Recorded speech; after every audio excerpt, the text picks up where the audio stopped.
Commissioner Lorge, Commissioner Husnick, Commissioner Huntash, Commissioner Roberts, Here. Commissioner Finneman, Here. Commissioner Archer, Here. and President Winnick. Here, I ask everyone to rise for a pledge of allegiance. Oh, there it is. I pledge allegiance to the flag of the United States of America and to the republic for which it stands, one nation, under God, indivisible, with liberty and justice for all.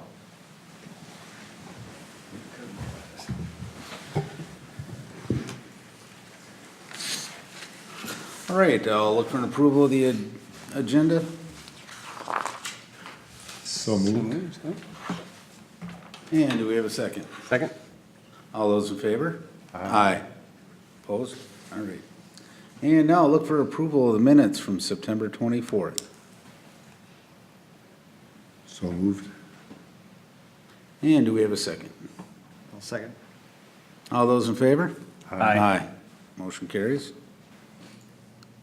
All right, and Dan, you're gonna take us into the grant application, or was Yep. Chris gonna do that? I can start it up. If you want to cut me in really quick.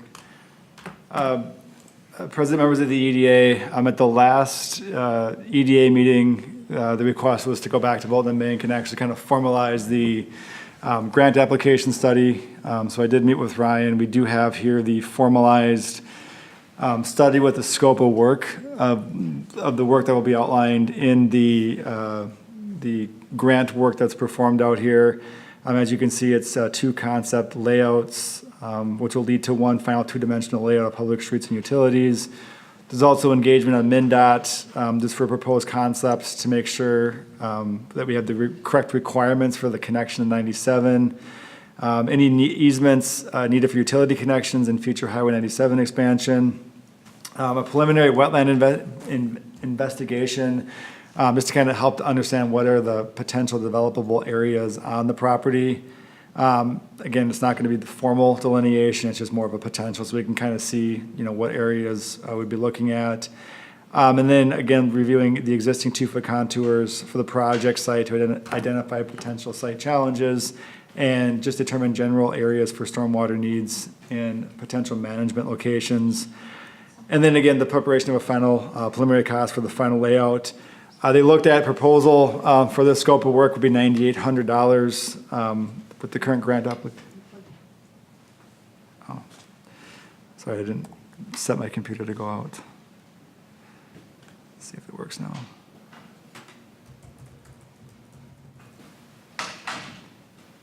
Oh, it'd help if I actually hooked it up to the actual connection. 1 second here. There we go. Sorry about that. I thought it was hooked up. Total cost of that project, $9,800. And then you see down here is the actual, just again, is the outline of the actual study area. Is it set up for me now? There we go. So included in your packet to kind of formalize the actual process moving forward, there is a resolution that is requested by the CDA to kind of authorize and start the process moving forward on the grant application. And you see that resolution here on the screen in front of you. So if the EDA desires to actually submit the grant application, we would need to first submit the resolution, which can authorize staff to go through, fill out the actual application materials, and get that submitted in. From a timing perspective, and Chris can enlighten on this if I miss a day or two, but it sounds like if we get the application, and the intent would be to get the application submitted this week. Turnaround time would be potentially as early as this Friday. We'll know if we're approved or not, if not, early next week. And then Ryan can start working on it. And the initial estimates are 2 to 3 weeks worth of turnaround time on his end to kind of complete that whole process. So you'd be looking at, possibly by the end of the month on the earliest time frame to get all this information back to start kind of guiding that conversation. But again, this is what we kind of memorialized based on the feedback that we received at the last EDA meeting. And again, now we kind of have some actual firm numbers on this.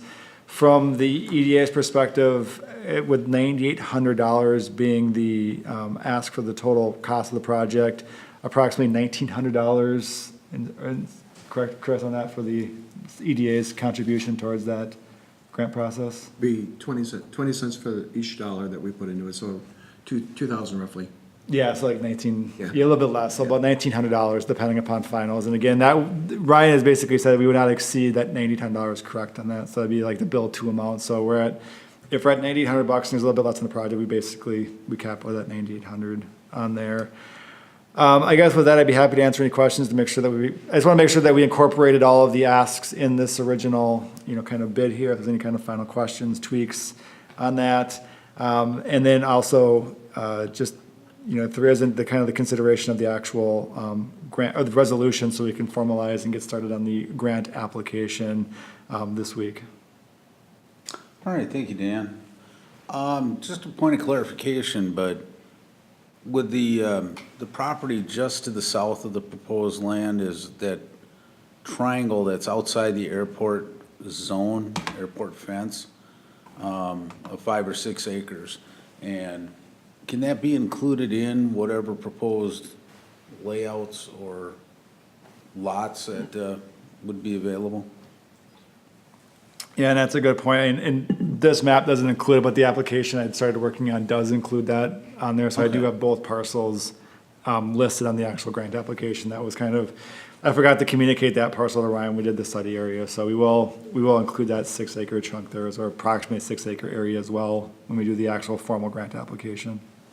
And Ryan, part of your proposal is going to be water, sewer, roads, and cost to put that infrastructure in as well? Yep, so the proposal will include that additional area that we've just talked about. I submitted this prior to having that conversation, we just didn't update it, we'd verbally talk about it here tonight, so it doesn't change the scope of the work at all, just adds area to a potential lot. The final product will have a final concept that will include a street layouts with storm, sewer, water, and even though this is an isolated parcel, we'll try to see how we could connect surrounding properties in the future, or maybe provide temporary cul-de-sac, something that then could be extended in the future at limited cost, and in the order to have something bigger, regional, long-term, and maybe even put some faded line work off to the sides to see how that would, like a ghost plot would look. But not really study that area, as the intent is to keep the numbers and the costs associated here, but somewhat demonstrate how you could interconnect all the parcels in this area and improve, I guess, access and safety along 97 as well. All right. And as far as engaging MnDOT, I mean, is that, Well, probably is that start going to with. be within their, this 2 or 3 week timeframe that you Yep, think? so I've already had some preliminary conversations with them, just so I kind of knew where they would be going, so we knew what to expect and, our scope. And then I would probably start with Dimitri and Adam and actually go to MnDOT and sit down and talk about the area and, ultimately what do we need to show at the end of the day, that if I had a live application, what would you guys approve at this time? So, the point of this is to study this, and if things all click, you have a developer building it, right? So we want to make something that's practical and not a surprise to MnDOT's or a game changer, so. Whoever I have to talk to at MnDOT, but, we always start with Dimitri or Adam. Thank you. Well, I think it's, spot on what we discussed last time for it.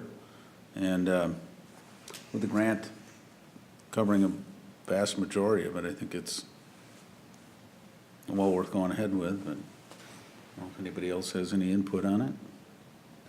I appreciate the ghosting design you're going to do to talk a little bit about the future, so at least that is acknowledged.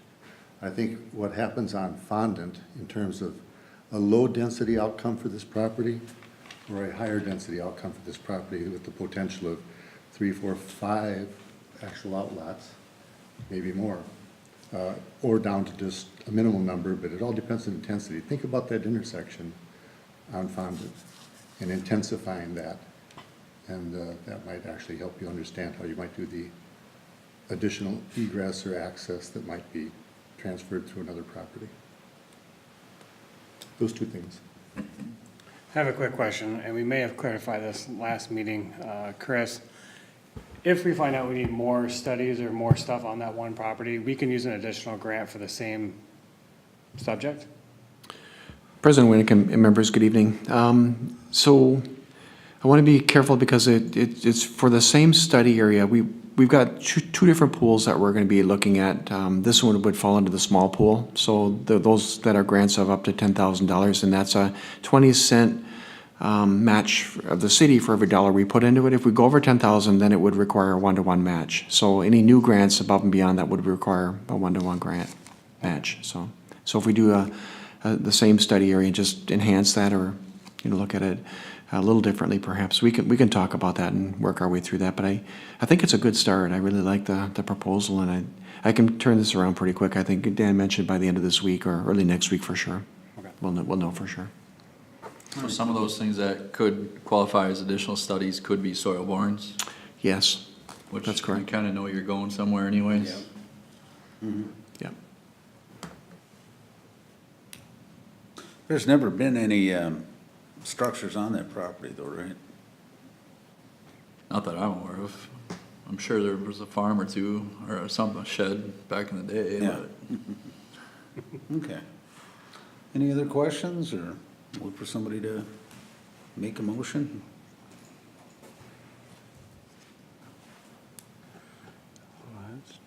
A resolution, I guess? Not sure on how quite. No, page 9, resolution 1008, 1801.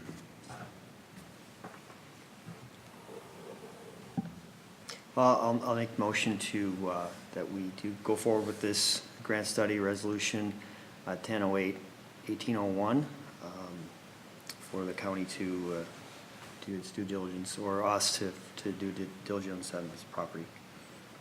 All right, thank you, Blake. Do we have a second on that? I'll second that. All right, we have a motion and a second. Any further discussion? Hearing none. All those in favor? Aye. Opposed? Motion carries. All right.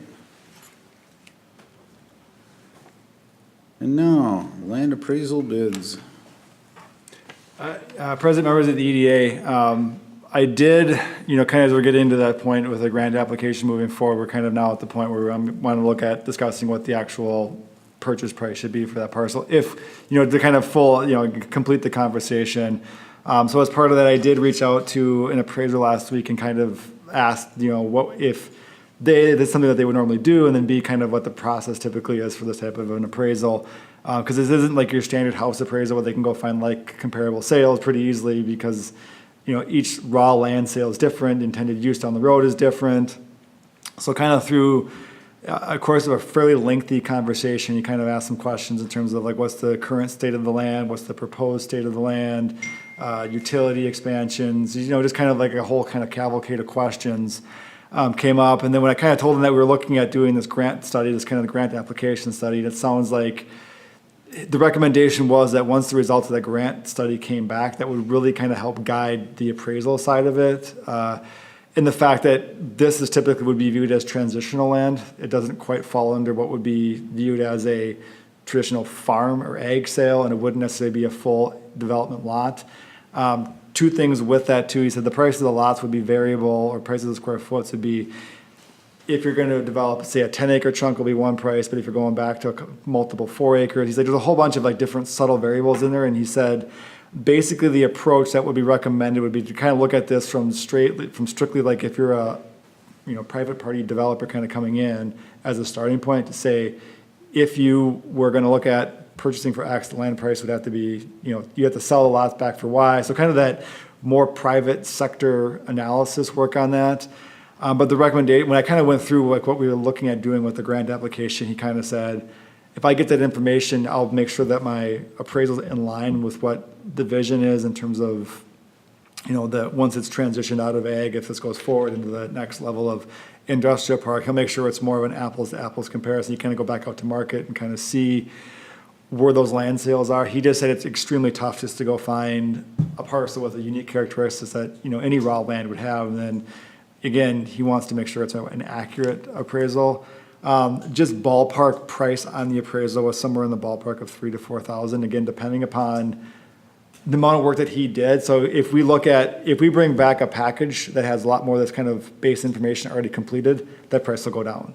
If all of a sudden we're asking for stuff kind of outside of the scope of the work that we're completed with the CDA grant, the price will go up because he has to do more kind of that kind of detailed work to make sure it's an accurate appraisal. So we kind of left the conversation at the point where I told him we'll get the results back of the grant application if that's approved. I'll bring that kind of full scope back to, the appraisers going forward. They can review it and then make the, appraisal cost, the cost of what the appraisal would be and the turnaround time based on kind of the results of that grant application. So that's kind of the first piece. I didn't want to really run duplicate work that we ended up with kind of the conflicting results at the end. I wanted to make sure that we had the same kind of lot layout that we, looked at with the grant work that matched up what the appraisal side is. So if, from the sound of it, if we give them a full, the more information we give them to start, the less time it'll take for him to produce the appraisal. I would say probably in the ballpark, on the low end, about 2 weeks turnaround time, high end, 3 to 4, just depending upon the level of detail. But that's just kind of where we are with the appraisal side. So that is kind of in the works at this point, but I didn't get formal quotes back because there's still too many variables at this point to get a really good quote to get brought forward. So just want to give an update of kind of where that was in terms of the land appraisal side. And just so we are all kind of talking the same, because just to verify with you, Chris, but like 5 to 10 acre lot size is really where you're seeing a demand in the market right at the moment? President Winnick and members, it all depends. We have seen, some sites as small as 1 to 2 acres for smaller businesses. But right now, it seems like some of the more recent inquiries that we're getting are looking for those 10 to 12 acre sites. So there's a pretty wide range right now that we're seeing come across. And it'll be really interesting to see how this all lays out and what the cost per square foot is. We can actually do some more in-depth analysis of the site. All right, thank you.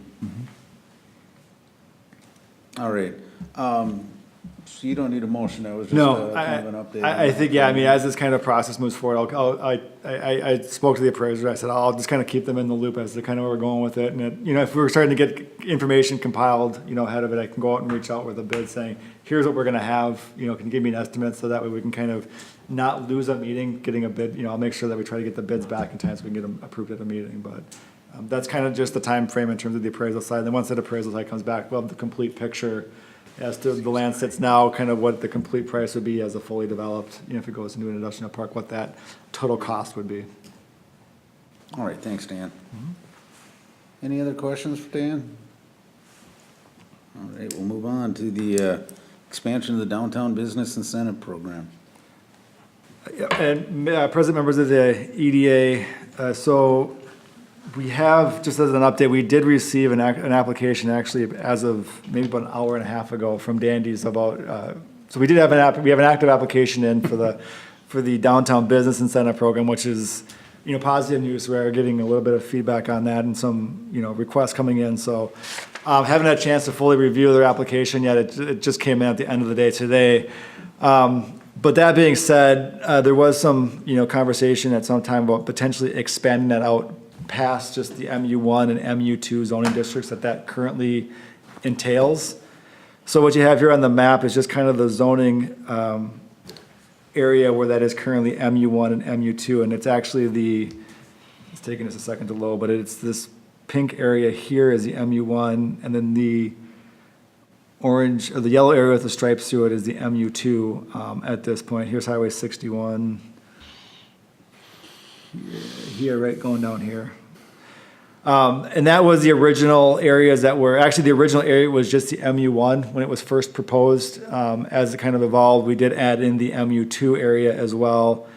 So now there has been some conversation of if we want to kind of encourage this, redevelopment grant to be utilized by local businesses, where can we kind of expand it to, what are some other kind of viable options in terms of, where can we expand it to? So I did have a meeting with Donovan this morning, just kind of said, what would you kind of say would be the next kind of area for expansion on this one? And the recommendation that came back is kind of this red this BU1, not this kind of cranberry B2, but the B1 area which extends right on the north and south side of Broadway. There, he kind of figured that would be a good kind of next step.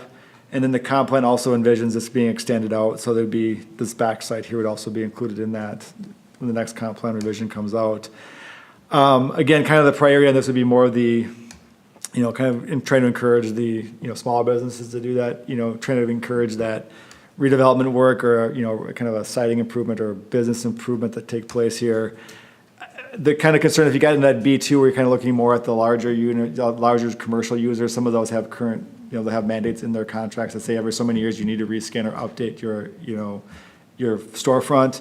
By doing the B1, you're kind of keeping it more in terms of the local, kind of the smaller businesses, which I think that was kind of the intent of the program as designed. But that was kind of the next iteration, this little B1 area here. So at this point, we're just kind of looking for feedback to see, do you want to focus just on the M1, M2, MU1, MU2, or do we want to expand that program out to include the B1, or just kind of looking for feedback as to how we want to kind of involve this downtown incentive program. All right, thanks, Dan. Any thoughts on it? Well, I know I brought it up last meeting, and I definitely think we need to go down Broadway into that B1 section for sure. That's kind of why I brought it up, because, I mean, if we have the program out there and people aren't using it, if we expand it out, the more people that get eyes on this program and educate themselves and we educate them, I think the word of mouth will spread, and I think we'll start seeing the fruits of the labor, so. All right, well, thank you. Yeah, I agree with you there. As we expand it, I'm just wondering if, all the businesses in town are paying taxes, and, maybe we just, keep these two areas as a $5,000, but, maybe open it up to the rest at, $2,000, something like that, so, where it does fit. We might have to tighten up the language on some of that. I don't think there's too many people that are gonna take advantage of us, but I'd like to see a lot of them take advantage of the program and actually be able to utilize that better. But might be just, in how that language is tightened up in those areas or whatever. So the expansion right now, I mean, the limits right now are the purplish cross-hatched, and the potential is also to travel down south from there. And then West. Pardon me? Travel west. Well, west on Broadway. Yeah. Is this area down here also a prospective area for use? Yeah, I believe it's M1 and MU1, MU2 is all Included, I believe. incorporated in at this point. That's already included in right Yep. now? Yeah, originally it was just a downtown business incentive, and then we kind of expanded it out as we kind of realized that, try to incorporate as much as we could. Yeah, I see no reason why not to include Broadway in the story. I mean, wherever we can disperse and use this program, the more we'll know that it's of value. And whether we change a price tag or not, I'm not sure that $2,000 along Broadway changes the story, but maybe $5,000 changes the story, $2,000, $3,000 more. So I don't know if we should change any kind of value. Let's just see who grabs hold on the expanded area, and if we can't handle it, we can't handle it. We got limits to it. Yeah, and remember back at the work plan, we do have kind of the goal is to try to get, I think it was 2 the first year and 3 next year, in the program to try to get 2 kind of redevelopments that take place in 18 and 3 and 19. And we've gotten 1 application as of right now. I mean, that was as of, an hour ago. So, I mean, we haven't exactly been having hit on with a bunch of applications this year. And even historically, there was a lot of kind of initial push for it, but then it kind of slowed down, and it's kind of been at that, a trickle more than a huge flood of applications. But, I think expanding it out, I don't think you're going to see the floodgates opened up. At least it's open to more businesses in the city. Like I say, we're limited, so I'd be in favor of expanding the area so that we can really understand who needs what. And when's the last time we've sent out any kind of publication or information on educating the current business owners on the program that we do have? The last hard push I know of was from a staff level was that I think it was 2 summers ago, we had an intern go through and they actually went door to door in the downtown area and actually handed out application material and let the, I don't have the list of exactly where they went, but it was, they were downtown, kind of knocking on doors, letting people know the program was aware. We did not replicate that this summer. I believe, some of the EDA members had taken the application materials out when they were doing business visits, but that was more of an informal effort. It was not like, we have not done like the hard direct mail approach to it or kind of done, the information exists on the city website, and if a developer calls in or if a business owner calls in, we do give them that information. But it's more of a reactive. We have not been extremely proactive in doing kind of the hard outreach on this program recently. I think making the Chamber of Commerce aware of it too would be good, but our building department probably is the key one to inform people as they're coming in to apply for building permits that we do have a program. I was thinking of something like if somebody applies for a building permit, when they come in, if we have some kind of just flyer that they can, as a receipt, with the receipt, here you go. Just some kind of informational, something that's tangible that they can see and touch and feel. Yeah, good idea. Well, maybe the fact that we are potentially expanding, it's a good opportunity to maybe some news, make paper or some kind of, either whether it's the chamber or something that has been increased and bring it back to some awareness. Yeah, because I think the chamber can do a biz blast email for relatively inexpensive, $100 or something Yeah. like that to all that. Well, and maybe we open it up to that B2 along Broadway, but again, maybe it's just changing language to, say a business outside of that area would have to get the EDA approval, get the grant. Yeah, and it's definitely something that if you want to do it on a case-by-case basis, that language, I believe, in the application is reserved, the EDA is the one that, can approve these applications, so I guess a larger target area is not gonna hurt, by any means. I think you don't wanna be overly restrictive on these. The goal is to try to encourage, building renovations and, redevelopment. This is definitely kind of a good tool in the toolbox to have. All right, so do we need a motion to expand the program, or is it just? I can take it as staff direction that we'll expand it out. I guess just the one point of clarification, are we looking at B1 or do you want to bring it to kind of all commercial at this point? I guess that's just the limit of the expansion of where I know, and I can get the maps updated and kind of get that other stuff corrected as well. Hear what the EDA, everybody thinks about that. I'm good with the B1 to start with, let it grow into there, see what kind of activity, and then we can, a year or two from now, add on to it from there.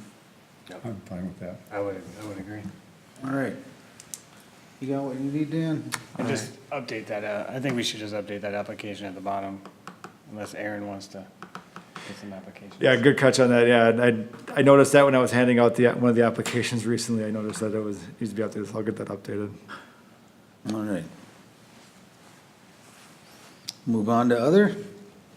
Chris? President Winnick and members, I don't have much for you tonight, but I do want to just mention that I think I talked about it before. The CDA is considering applying for an EPA grant through the U.S. Department of Commerce or U.S. Department of Environmental Protection Services, and the grant would actually allow us to give money to the cities to do phase 1, phase 2 studies or soil testing, that type of thing. If you know that there might be a potential site, but we don't know what's there, this might be a way for us to find out a little bit more information about an old gas station, an old dry cleaning site, or whatever it might be. And so it would be a grant that would be available hopefully as early as this time next year.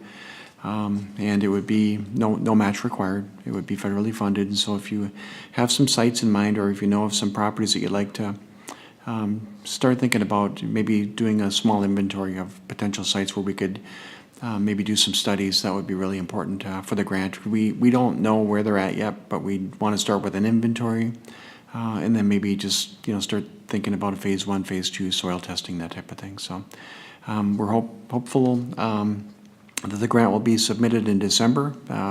Awards will likely be made in April, and we'll have money hopefully about a year from now to be able to help you with some environmental brownfields, contamination, site assessments, those types of things.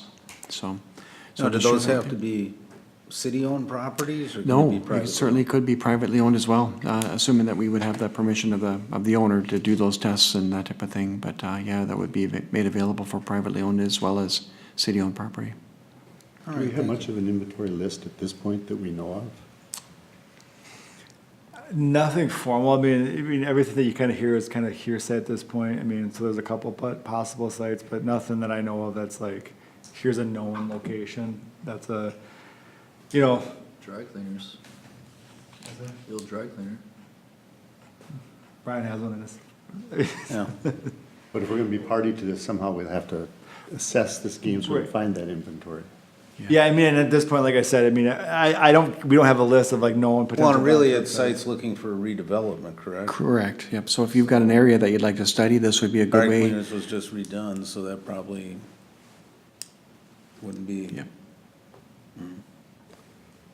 So that is a stipulation, it's sites that are geared toward redevelopment or? is it- Correct, yep, that would be the intent, yep. To take a site that's been sitting there for a long time, that may be vacant, or maybe has some blighted buildings or some contamination that we just don't know exactly what's there, and then actually dig down, if you're part of the pond, and find out, you know, what the contamination level is, if any. Sounds good. Well, thank you. Yep, thank you.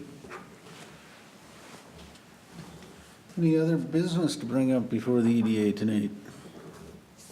If not, go ahead. I have something. I noticed that I believe it was, maybe it was the Hugo City Council, took a position on the school levy.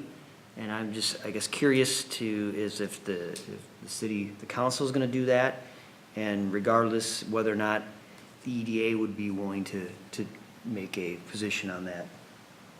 Or anyone, and open up for discussion. I mean, I'm not saying that we should, I'm just kind of curious. Well, I guess our position on the council was that the school board has their own elected body that governs it. You know, if they were to reach out to us, we could look at it, but typically, you know, although we both try to work together with each other, we try to also respect each other's authorities, and it just kind of crossing paths too close there. And we're here to represent all of Forest Lake, not to choose sides as a body.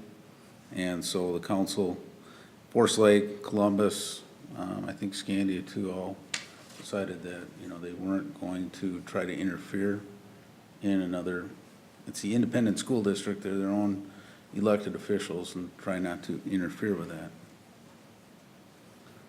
Well, possibly because I'm an advocate, it's unfortunate.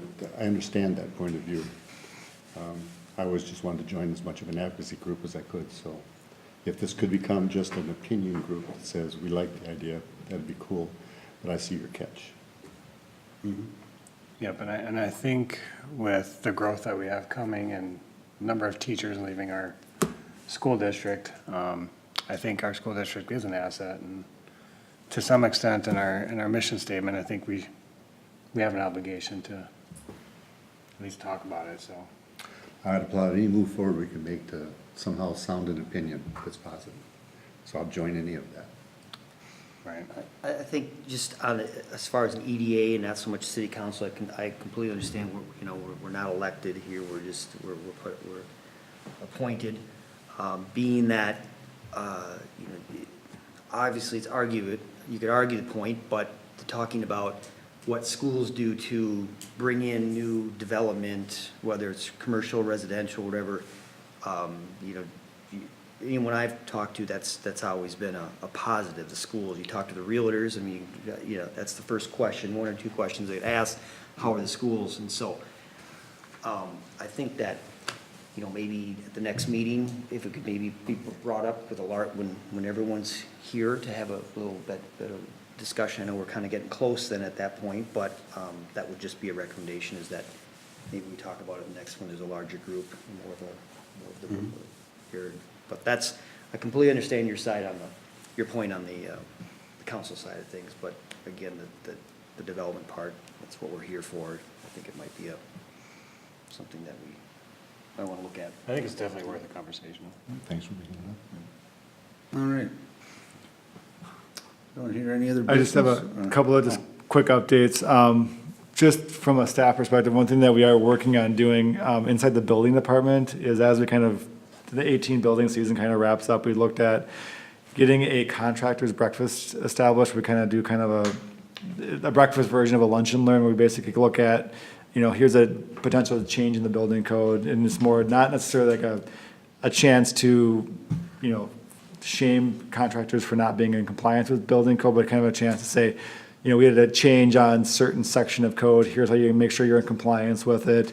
Also looking at it just from the perspective of if there are issues with kind of how the building department's handling permits, kind of more of a two-way conversation piece where we can get some feedback from the contractors. We don't have a set date at this point. We're still kind of getting through, the busy year end of the, the building season here as we're kind of up against snowfall here. But that is something that we do have on the longer range work plan for over the winter months, is to get a contractor breakfast established. And then if it's well attended, there's a lot of feedback, we're looking at trying to make that, a little bit more of a frequent event. Because again, just want to make sure that we're giving the contractors who come in here and do work for us, like, a good permitting experience, and then B, if there are things that we're looking for, to making sure that they're aware of kind of what the standards are, so there's not kind of that, disconnect between the enforcement side and the actual building side. So looking at it kind of as a feedback opportunity as well, to kind of solicit some feedback from contractors. And then just in general, we still kind of, are still fairly getting quite a few inquiries just from a development standpoint. I mean, nothing that, has risen up beyond just some initial inquiries, but are still fielding some calls for, some raw pieces of land. People have some ideas and whatnot. So that's still relatively, busy as it has compared to, past years, but nothing at this point that's on the horizon that's, publicly available. But just so you know, that there is kind of still, people are still interested in Forest Lake at this point. So it's good to see. All right, thanks, Dan. Do we have an update on, are we still trying to find a building inspector? I mean, where are we at on that? Chad is back. He is still he is still the building inspector here. So he's been back since probably April, May-ish, doing that work. We did utilize MinSpec services. This time was kind of the first time we did, kind of do some contract plan review and some contract inspections, and we kind of hit that really busy period at the beginning of the year. Worked out. We're now kind of we phased out the inspection services maybe a month and a half ago. Now they're just doing some tail end plan review for us. So we're looking at right now kind of establishing some parameters in terms of like, if we get so far behind a plan review, when does that automatically trigger kind of going back into, the contract side of it. So, but we did kind of get through that busier season. I mean, granted, we had always, with any type of system, there's always going to be a hiccup or two, but for the most part, it was a pretty smooth transition, both in and out of using those contract services. Good. All right, thank you. The contractor breakfast, I think is a great idea. We do twice a year, training for plumbers and sewer and water, installers. And, we actually have that accredited through the university. So they get continuing education credits, and it's been a huge success. And we draw contractors from all over, but we usually fill up the parking lot over at the Legion or VFW for an all-day training. And I think it's a great start for Forest Lake. Great way to reach out to them, get some good feedback. I think we could discuss using some EDA funds to pay for the breakfast or, part of the program as well. And I'll bring back updates as we kind of get closer to when we have an event on the calendar. I mean, it's on the long range work plan, but nothing has really kind of formalized yet. So I would anticipate, year end, early 19, isn't that what happens? So I'll keep the EDA apprised of when that's going to happen. If you can get some continuing ed credits for putting the program on, make a big difference on that. You'll get a bigger turnout if you can get some CEs done, so.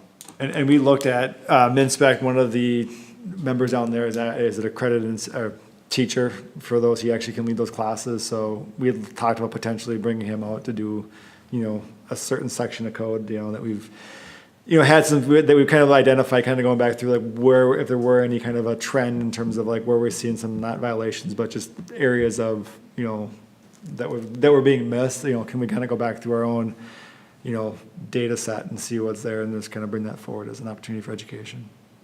All right, great. All right, any other business?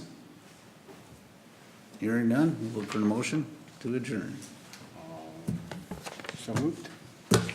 And do we have a second? I'll second. All right, all those in favor? Aye. Opposed? Meeting adjourned.